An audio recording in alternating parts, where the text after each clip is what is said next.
அனைவருக்கும் வணக்கம். நம்ம 12th ஃபிசிக்ஸ் பார்த்துக்கிட்டு இருக்கிறோம். அதுவும் யூனிட் 1 எலக்ட்ரோஸ்டாட்டிக்ஸ் நிலைமின்னியல் அப்படிங்கிற பகுதி பார்த்துக்கிட்டு இருக்கிறோம். ஸோ போன கிளாஸில் நம்ம கூலும்ஸ் லா வரைக்கும் வந்திருந்தோம். ஸோ இன்றைக்கி நம்ம கூலும்ஸ் லாவோட கண்டினியூவேஷன், அதில் இருக்கக்கூடிய இன்னும் கொஞ்சம் சில காம்ப்ளிகேட்டடான விஷயங்களை பற்றி இன்றைக்கி பேச போகிறோம். ஸோ ரெண்டு மீடியத்துக்குமே, தமிழ் மீடியம் இங்கிலீஷ் மீடியம் ரெண்டுமே பயன்படுத்துகிற மாதிரி தான் பைலிங்குவலாக தான் நம்ம பயன்படுத்திக்கிட்டு இருக்கிறோம். உங்களோட எந்த சந்தேகமாக இருந்தாலும் உங்களுடைய கமெண்ட் பாக்ஸில் போடுங்க. ஃபிசிக்ஸ் வித் ஜேபிங்கிற யூடியூப் சேனலில் சப்ஸ்கிரைப் பண்ணுங்கள், ஷேர் பண்ணுங்கள், லைக் பண்ணுங்கள். டவுட்ஸை கமெண்ட் பாக்ஸில் போடுங்க, உங்கள் ஃப்ரெண்ட்ஸுக்கு கொண்டு போங்க. ஸோ நம்ம இன்றைக்கி கூலும்ஸ் லா அப்படிங்கிற பார்ட்டில் வந்தோம். இப்போ போன கிளாஸில் நம்ம பேசும்போது கூலும்ஸ் லாவில் என்ன சொன்னோம்னா, F is equal to K into Q1 Q2 by R square இப்படி சொல்லியிருந்தோம். இதில் Kவோட வேல்யூ தான் 1/4 pi epsilon naught அப்படின்னு சொல்லியிருந்தோம். இந்த எப்சிலான் நாட்டோட வேல்யூ என்ன, கேவோட வேல்யூ என்ன அப்படிங்கிறதெல்லாம் நம்ம போன கிளாஸ்லேயே பேசிடுவோம். அதுக்கு யூனிட் எல்லாம் பார்த்தாச்சு. ஸோ இப்போ இந்த இடத்துல எப்சிலான் நாட்டுங்கிறது ஏர் ஆர் வேக்யூம், காற்று அல்லது வெற்றிடம், ஆர் ஃப்ரீ ஸ்பேஸ், வெளியினுடைய பெர்மிட்டிவிட்டி, விடுதிறன் அப்படின்னு சொல்லியிருந்தோம். சார் வேறு ஏதாவது மீடியா வச்சா இந்த கேவை எப்படி மாற்றலாம் அப்படின்னு பார்த்தீங்கன்னா, F is equal to 1/4 pi epsilon into Q1 Q2 by R ஸ்கொயர்னு மாற்றலாம், இப்படி சொல்ல முடியும். ஸோ இப்போ நான் வித்தியாசப்படுத்தி காமிக்கணுங்கிறதுக்காக எப்படி சொல்கிறேன், இதை 1/4 pi epsilon naught Q1 Q2 by R square, இது ஏர் அப்படிங்கிறதுனால ஏ போட்டுக்கிறேன், இது வேற ஒரு மீடியாங்கிறதுனால எம் போட்டுக்கிறேன்.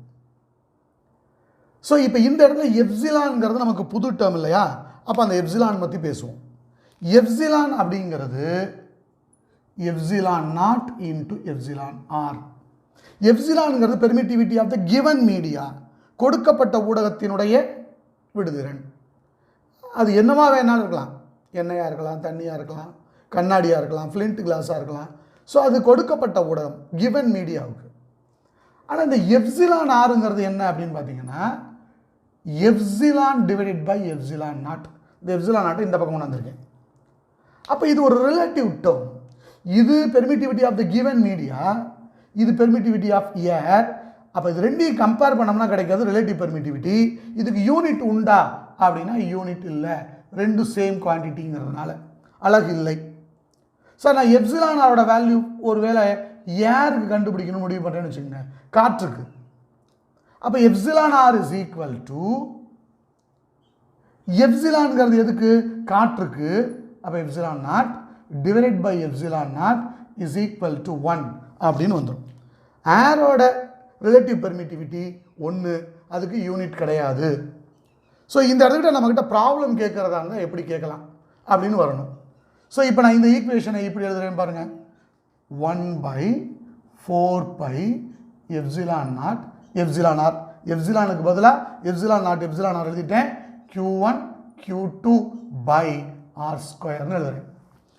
ஸோ இப்போ இந்த ஈக்குவேஷனில் இந்த எப்சிலான் ஆரை தவிர பாக்கி இருக்கக்கூடிய விஷயத்தை அப்படியே பாருங்க. இது எஃப் ஏர். அப்ப Fm is equal to Fa divided by epsilon r. வேற மாதிரி சொல்றதா இருந்தால் எப்சிலான் ஆரை இந்த பக்கம் கொண்டு வந்தா epsilon r is equal to Fa by Fm அப்படின்னு ஆன்சர் வரும் சார். ஸோ இப்போ இந்த இடத்துக்கிட்ட நம்மகிட்ட என்ன கொஸ்டின் கேட்க முடியும் அப்படின்னு பார்த்தோம்னா, இந்த இடத்துக்கிட்ட இப்போ ஒரு 2 பாயிண்ட் சார்ஜ் Q1 Q2 அப்படி 2 புள்ளி மின்னூட்டத்தையும் ஒரு பர்டிகுலர் டிஸ்டன்ஸில் எங்கே வைக்கிறோம், காற்றுல வைக்கிறோம். அப்போ கிடைக்கிற ஃபோர்ஸு 10 நியூட்டன் அப்படின்னு வச்சுக்குவோம். இப்போ இந்த 2 சார்ஜை, மின்னூட்டத்தை அதே டிஸ்டன்ஸில் வேற ஒரு மீடியாவில் வைக்க போகிறேன், வேற ஒரு மீடியாவுக்குள்ளார வைக்கிறேன், ஊடகத்துக்குள்ளார. அந்த மீடியாவோட எப்சிலான் ஆரோட வேல்யூ 5 அப்படின்னா புது ஃபோர்ஸ் எவ்வளவு அப்படின்னு ஒரு கொஸ்டின் கேட்கலாம். அப்போ என்ன பண்ணணும் பாருங்க, Fm is equal to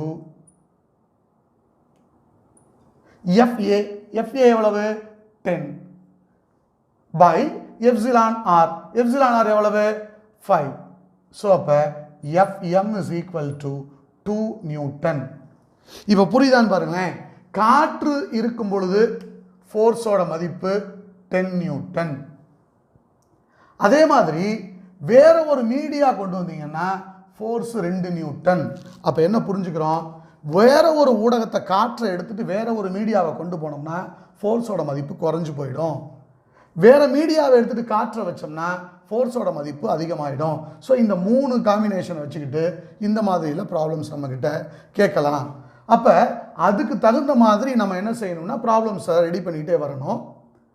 so இப்போ நாம் இதிலிருந்து அப்படியே வெக்டார் ஃபார்முக்கு போவோம். இப்போ இந்த ஃபோர்ஸ் அப்படிங்கிற ஒரு கேரக்டர் வந்து விசை அப்படிங்கிறது வெக்டார் குவான்டிட்டி.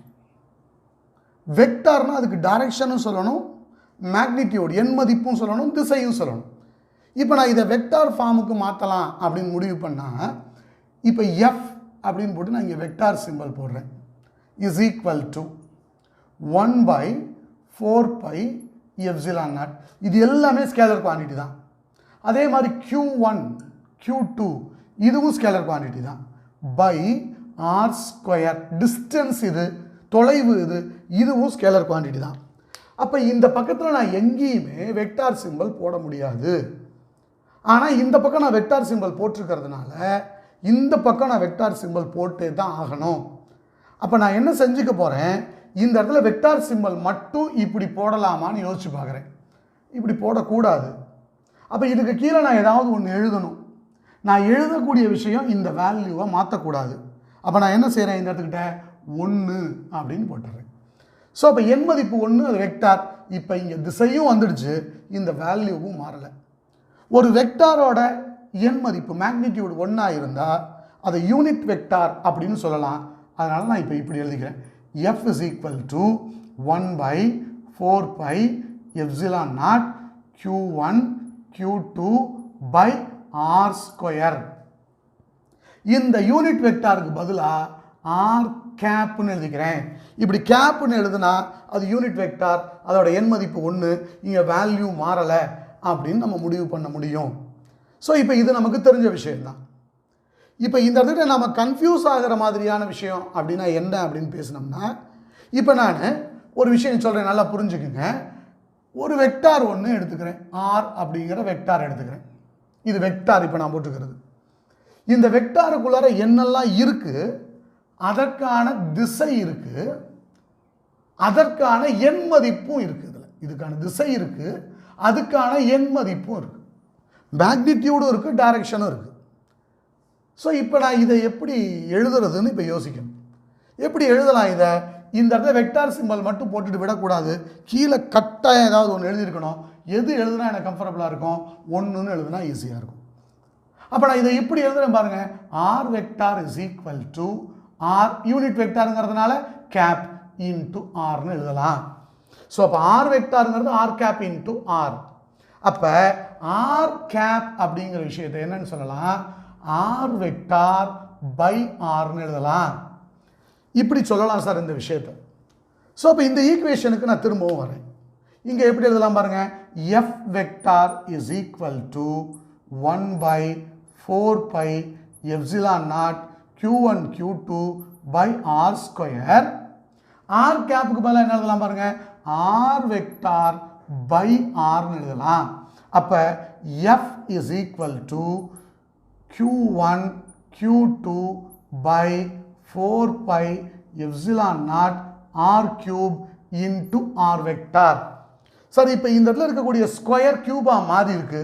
அப்போ இது கரெக்டு தானா சார் அப்படின்னா இது கரெக்டு தான். இங்கே ஆர் வெக்டார் போட்டால் இங்கே ஆர் கியூப் வரும்.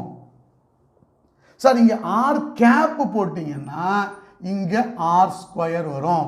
ஸோ 1 மார்க்கில் இந்த இடத்துல கேட்கும்போது கேர்ஃபுல்லாக பார்த்துக்குங்க. இங்கே கியூப் கோட் போட்டிருந்தா ஆர் வெக்டார் வரும், ஸ்கொயர் போட்டால் ஆர் கேப் வரணும். இப்போ நான் வந்து மேத்தமெட்டிக்கலாலாம் எழுதிட்டேன். தியரிட்டிக்கலாக டைரக்ஷனை எப்படி சார் சொல்கிறது? இப்போ நான் 2 சார்ஜ் எடுத்துக்கிறேன். Q1 அப்படின்னு ஒரு பாயிண்ட் சார்ஜு, Q2ன்னு ஒரு பாயிண்ட் சார்ஜு. ஒருவேளை ரெண்டுமே பாசிட்டிவ்னு வைங்களேன். இப்போ இது ரெண்டு கடையில் என்ன ஃபோர்ஸ் வரும்? ரிப்பல்சிவ் ஃபோர்ஸ் வரும். ஸோ அப்போ இதை பிடிச்சி இப்படி தள்ளும், இதை பிடிச்சி இப்படி தள்ளும். இப்படி எடுத்துக்கலாங்களா?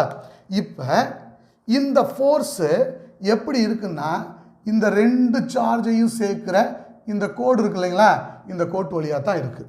புரிஞ்சுக்குங்க, இந்த கோட்டு வழியாக தான் இந்த ஃபோர்ஸ் இருக்குது. இப்போ ஒருவேளை நான் ஒன்று மைனஸாகவும் இன்னொன்று ப்ளஸ்ஸாகவும் எடுத்துக்கிறேன். இப்போ இது ரெண்டு ஒன்று என்ன பண்ணும்? அட்ராக்ட் பண்ணும். கவர்ச்சி விசை, அட்ராக்டிவ் ஃபோர்ஸ். இப்போயும் பாருங்கள், அந்த ஃபோர்ஸு இந்த கோட்டு வழியாக தான் இருக்கும். அப்போ ஃபோர்ஸோட டைரக்ஷனுங்கிறது line joining of those two charges, அவ்விரு மின்னூட்டங்களையும் இணைக்கக்கூடிய நேர்கோட்டின் வழியாக செல்லும் அப்படின்னு சொல்ல தெரியணும். சரி, இப்போ இந்த இடத்துல இந்த ஃபோர்ஸ் இருக்குல்ல, Q1 Q2, இந்த விஷயத்தை மட்டும் நான் எடுத்துக்கிறேன். இப்போ நான் கண்டுபிடிக்க போகிறது ஃபோர்ஸ் F.